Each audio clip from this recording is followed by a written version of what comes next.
Hey everyone, welcome to the Gaming X. For today's review, we're going to be checking out Darkest Dungeon on the Xbox One. And this is a complete edition of the game which features not only the core game, but expansions Crimson Court and the Shield Breaker.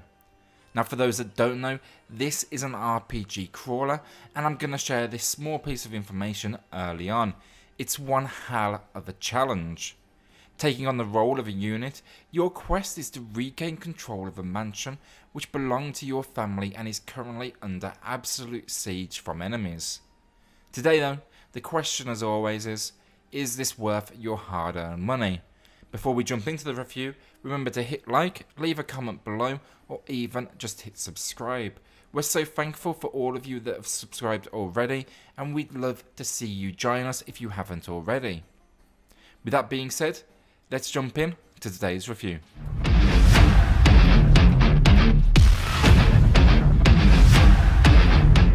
The story presentation here, it's gonna be an acquired taste, using a combination of text-based journal entries, a narrator, and some minimal cutscenes.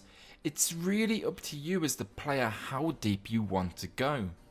For me personally, I enjoyed the journal entries and the text-heavy nature of the game, but I do appreciate it's not going to be for everyone.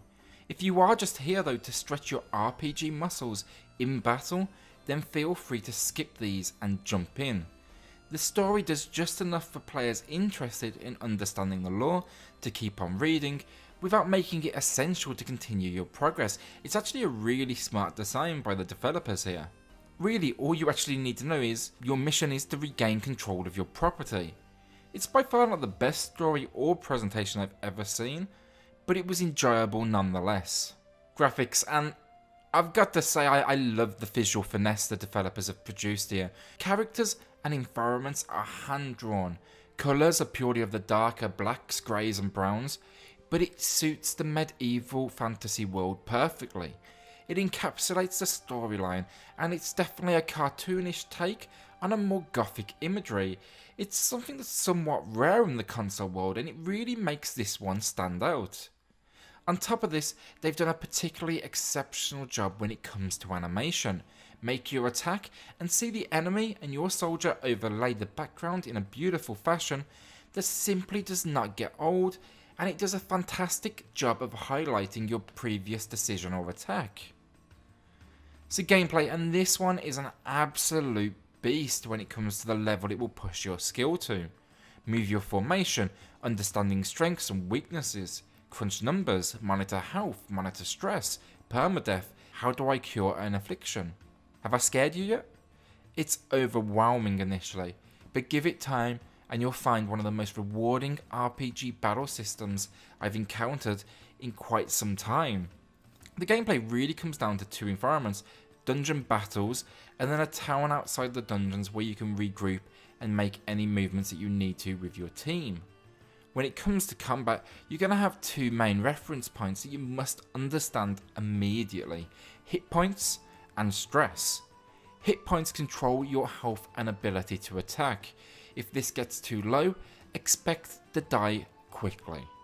Then there's the stress, which if it gets too high causes the RPG fan favourite of afflictions, or again, well, death of course. Afflictions, you're going to need to cure these in towns away from the dungeon before death comes looking, and I honestly felt my personal stress raising in conjunction with my battle groups as the pressure mounted. It's truly a fantastic system that constantly keeps you thinking. Now once you do escape a dungeon or run away, which you will do a lot, you will be presented with a town. Here you can regain health, cure afflictions, and just generally regroup, but even here a tactical approach is necessary. Different soldiers heal in different ways, and your job is to manage this responsibility from cures to where they will be sleeping at night. So another addition I really wanted to point out is the incredible difficulty options. And while the game of course it includes the typical menu based system when you launch the game, you will also have access to something called torches. So what does this do?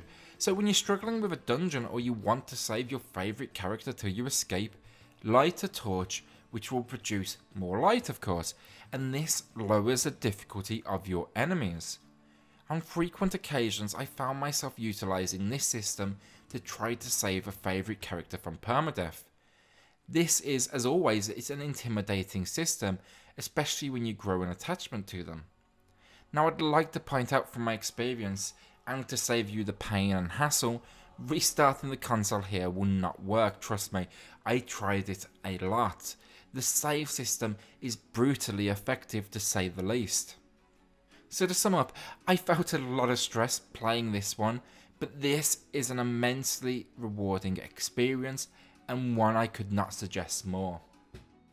So finally, audio, and it's nothing special. I did find the music started to get repetitive as I progressed, but it bolstered the visuals and time period nicely.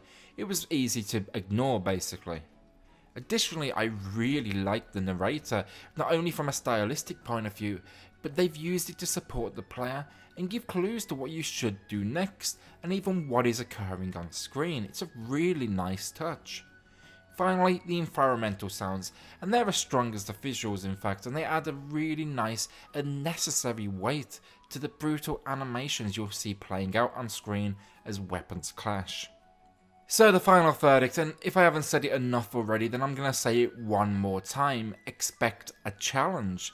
The game gives you enough to get started, but developing your skill set at this title, it's going to require investment from you as the player. But what can you expect though if you put the time in? Well, it's a well-rounded combat system which is largely unique, beautifully drawn visuals, and a huge amount of stress as you battle against increasingly difficult enemies and that fear and pain of permadeath. But this is all worth it in the reward you will feel. This is honestly as close to perfect as an RPG battle system can get, and while the story presentation will grate with some, I can easily give this my full recommendation. The Gaming X awards Darkest Dungeon a stunning 9 out of 10. Thanks for watching. If you like what you've seen today, remember to hit subscribe and join us for reviews and news every week. We'll see you on the next Gaming X.